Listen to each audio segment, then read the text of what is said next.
2026 ಜನವರಿ 1ನೇ ತಾರೀಕು ಹೊಸ ವರ್ಷ ಅಂದ್ಬಿಟ್ಟು ಎಲ್ಲರೂ ಉತ್ಸಾಹದಿಂದ ಇವತ್ತು ಒಂದು ಒಳ್ಳೆ ದಿನನ ಪ್ರಾರಂಭ ಮಾಡೋಣಪ್ಪ ಅಂತ ಎಲ್ಲರೂ ತಮ್ಮ ಮೊಬೈಲ್ನ ತೆಗೆದು ಫೇಸ್ಬುಕ್ಕು, ಇನ್ಸ್ಟಾಗ್ರಾಮು, ಯೂಟ್ಯೂಬ್ ಅಂತ ಓಪನ್ ಮಾಡಿದ್ರೆ ಅಲ್ಲಿ ಬಂದಂಥ ಒಂದೇ ಒಂದು ನ್ಯೂಸು, ಮಾಗಡಿಯಲ್ಲಿ ಒಬ್ಬ ಯೂಟ್ಯೂಬರ್ ಒಂದು ಹುಡುಗಿನ ಅಪಹರಣ ಮಾಡಿದ್ದಾನೆ.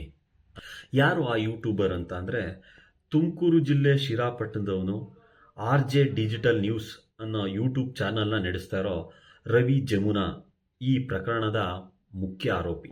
ಈ ಪ್ರಕರಣ ಯಾವಾಗಪ್ಪ ನಡೀತು ಅಂದರೆ, ಜನವರಿ 1ನೇ ತಾರೀಕು ಬೆಳಗಿನ ಜಾವ ಸುಮಾರು 2 ಗಂಟೆ ಸಮಯದಲ್ಲಿ ಬಾಲಕಿ ತಮ್ಮ ಮನೆಗೆ ಹೋಗಬೇಕಾದ್ರೆ ಪಾರ್ಟಿ ಮುಗಿಸ್ಕೊಂಡು ಕಾರಲ್ಲಿ ಬರ್ತಿದ್ದ ಆರೋಪಿಗಳು ಬಾಲಕಿನ ಅಪಹರಣ ಮಾಡಿ ಕೆಟ್ಟದಾಗಿ ನಡ್ಕೊಂಡಿದ್ದಾರೆ ಅಂತ.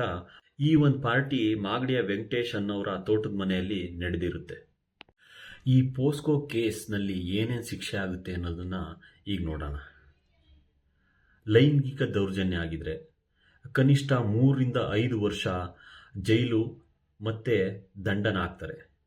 ಎರಡನೇದು, ಗಂಭೀರ ಲೈಂಗಿಕ ದೌರ್ಜನ್ಯ ಆಗಿದ್ರೆ, ಮಗು 16 ವರ್ಷಕ್ಕಿಂತ ಕಡಿಮೆ ವಯಸ್ಸಿನವಳಾಗಿದ್ದರೆ ಅಥವಾ ಪೊಲೀಸ್ ಅಧಿಕಾರಿ, ಯಾವುದೇ ಸರ್ಕಾರಿ ಅಧಿಕಾರಿಗಳಿಂದ ದೌರ್ಜನ್ಯ ನಡೆದಿದ್ರೆ ಕನಿಷ್ಠ 20 ವರ್ಷ ಜೈಲು ಶಿಕ್ಷೆ ಅಥವಾ ಇದು ಜೀವಾವಧಿ ಶಿಕ್ಷೆಯಾಗಿ ವಿಸ್ತರಣೆ ಆಗ್ಬೋದು.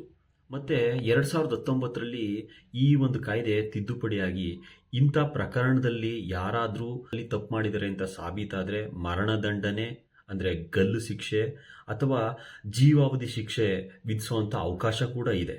ಮತ್ತು ಈ ಒಂದು ಕೇಸಲ್ಲಿ ಯಾರು ಅರೆಸ್ಟ್ ಆದರೆ ಇದು ನಾನ್ ಬೇಲಬಲ್ ಕೇಸ್ ಆಗಿರುತ್ತೆ. ಅಂದರೆ ಯಾವುದೇ ಥರದ ಜಾಮೀನು ಕೂಡ ಸಿಗೋದಿಲ್ಲ.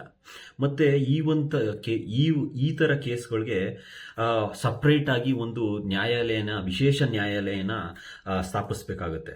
ಇದು ಮಾಮೂಲಿ ಕೇಸ್ಗಳು ನಡೆಯುತ್ತಲ್ಲ ಆ ಕೋರ್ಟಲ್ಲಿ ನಡೆಸೋವಂಥ ಕೇಸ್ ಆಗಿರೋದಿಲ್ಲ.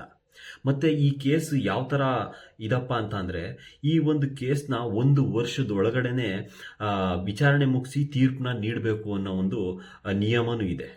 ಮತ್ತು ಈ ಒಂದು ಕೇಸಲ್ಲಿ ಬಲಿಪಶು ಆಗಿರತಕ್ಕಂಥ ಆ ಚಿಕ್ಕ ಹುಡುಗಿ ಹೆಸರಾಗಲಿ, ವಿಳಾಸ ಆಗಲಿ, ಫೋಟೋನಾಗಲಿ ಯಾವುದೇ ಮಾಧ್ಯಮ ಕೂಡ ಪ್ರಕಟಣೆ ಮಾಡೋಂಗಿಲ್ಲ.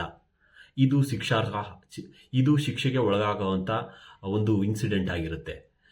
ಸೊ ಹಾಗಾಗಿ ಯಾರೂ ಕೂಡ ಈ ಒಂದು ಕೇಸಲ್ಲಿ ಆ ನೊಂದಿರ್ತಕ್ಕಂಥ ಮಗುದು ಡೀಟೇಲ್ಸ್ ಆಗಲಿ ಏನೇ ಆಗಲಿ ತೋರಿಸೋ ಹಾಗಿಲ್ಲ.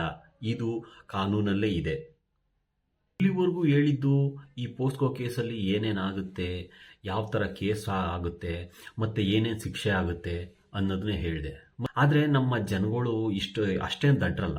ಯಾಕೆ ಅಂತಂದರೆ, ಯಾವುದು ಒಳ್ಳೆಯದು ಯಾವುದು ಕೆಟ್ಟದು ಅಂತ ತಿಳ್ಕೊಳ್ಳೋ ಅಂಥ ಬುದ್ಧಿವಂತಿಕೆ ಇರೋವಂಥ ಜನಗಳಾಗಿರೋದ್ರಿಂದ ಈ ಥರ ಕೆಟ್ಟದಾಗಿ ಅಂದರೆ ಒಬ್ಬ ಮನುಷ್ಯ ಅಂದರೆ ಈ ಕುಡ್ತಾ ಈ ಚಟಕ್ಕೆ ಬಿದ್ದುಬಿಟ್ರೆ ಆ ವ್ಯಕ್ತಿಗೆ ತನ್ನ ಮೈ ಮೇಲೆ ಪರಿಜ್ಞಾನನೇ ಇಲ್ದಿರೋಷ್ಟು ಇದಾಗ್ಬಿಡ್ತಾನ ಅಂತ. ಆ ವ್ಯಕ್ತಿಗಾರ ತಲೆಯಲ್ಲಿ ಬುದ್ಧಿ ಬೇಡವಾ? ನಾನೊಬ್ಬ ಯೂಟ್ಯೂಬರು, ನಾನೊಬ್ಬ ಇನ್ಫ್ಲೂಯೆನ್ಸರು, ಏನಾರು ಆದರೆ ಈಗ ಸಿಂಪಲಾಗಿ ಒಬ್ಬ ಸೆಲೆಬ್ರಿಟಿಗೆ ಏನಾದರೂ ಈ ಥರ ತಪ್ಪು ಮಾಡಿದ್ರೆ ಎಷ್ಟು ದೊಡ್ಡದಾಗಿ ನ್ಯೂಸ್ ಆಗುತ್ತೆ. ಈಗ ಯೂಟ್ಯೂಬರ್ ಕೂಡ ಒಂಥರ ಯಾವ ಥರ ಆಗ್ತಾ ಇದ್ದಾರೆ ಅಂತ ಅಂದರೆ, ಒಂದು ಸೆಲೆಬ್ರಿಟಿ ಥರ ಅವರು ಎಲ್ಲಾರು ಒಂದು ಸಿಕ್ಕಿದ್ರೆ ಎಲ್ಲರೂ ಫೋಟೋ ತಗೊಳ್ಳೋದು, ಸೆಲ್ಫಿ, ಮತ್ತು ಸರ್ ನಿಮ್ಮ ಈ ಚಾನಲ್ನ ನಾವು ಫಾಲೋ ಮಾಡ್ತೀವಿ, ನೀವು ವಿಡಿಯೋಸ್ ಎಲ್ಲ ನೋಡ್ತೀವಿ, ನೀವು ಚೆನ್ನಾಗಿ ಮಾತಾಡ್ತೀರಾ, ಈ ಥರ ಎಲ್ಲ ಸಾರ್ವಜನಿಕರು ಅವ್ರಿಗೆ ಒಂದು ಒಳ್ಳೆಯದಾದಂಥ ವಿಷಯಗಳನ್ನ ಹೇಳ್ತಾ ಇರ್ತಾರೆ ಮತ್ತು ಅವರ ಅನಿಸಿಕೆಗಳನ್ನ ಹಂಚ್ಕೋತಾರೆ. ಹಾಗಿದ್ದಾಗ ಒಬ್ಬ ಯೂಟ್ಯೂಬರ್ ಆಗಲಿ ಯಾರೇ ಆಗಲಿ ಒಂದು ಯೋಚನೆ ಮಾಡಬೇಕು. ಒಬ್ಬ ಯೂಟ್ಯೂಬರ್ ಆಗಲಿ ಯಾರೇ ಆಗಲಿ ಒಂದು ಸಾಮಾಜಿಕ ಕಳಕಳಿನ ಇಟ್ಕೊಂಡು ಕೆಲಸ ಮಾಡಬೇಕು. ಯಾವುದೇ ಯೂಟ್ಯೂಬ್ ಚಾನಲ್ ಆಗಲಿ ಮತ್ತು ಇನ್ನೊಬ್ಬರ ಜೊತೆ ವರ್ತಿಸ್ಬೇಕಾದ್ರೂ ಕೂಡ ಸ್ವಲ್ಪ ಯೋಚನೆ ಮಾಡಿ ವರ್ತಿಸ್ಬೇಕು. ಯಾಕೆ ಅಂತಂದರೆ, ನೀವೊಬ್ಬ ಸಾಮಾನ್ಯ ವ್ಯಕ್ತಿ ಅಲ್ಲ. ಸಾಮಾನ್ಯ ವ್ಯಕ್ತಿ ಆದರೆ ಅವ್ರದ್ದು ಬೇರೆ ಥರ ಜೀವನ ಇರ್ತದೆ. ಯಾಕೆಂದರೆ ನೀವು ತಿಳುವಳಿಕೆ ಇರೋರು, ಒಂದು ವಿಡಿಯೋಗಳು ಮಾಡ್ತಾ ಇರ್ತೀರಾ, ಎಲ್ಲ ಥರದ ವಿಷಯಗಳನ್ನ ತಿಳ್ಕೊತಾ ಇರ್ತೀರಾ, ಏನು ಮಾಡಿದ್ರೆ ಸರಿ ಏನು ಮಾಡಿದ್ರೆ ತಪ್ಪು ಅಂತ ತಿಳುವಳಿಕೆನ ಇಟ್ಕೊಂಡು ಯಾವುದೇ ಒಂದು ಕೆಲಸನ ಮಾಡಬೇಕಾಗುತ್ತೆ. ಇಷ್ಟೇಳಿ ನಾನು ಮಾತನ್ನ ಮುಗಿಸ್ತೀನಿ. ಜೈ ಹಿಂದ್, ಜೈ ಕರ್ನಾಟಕ.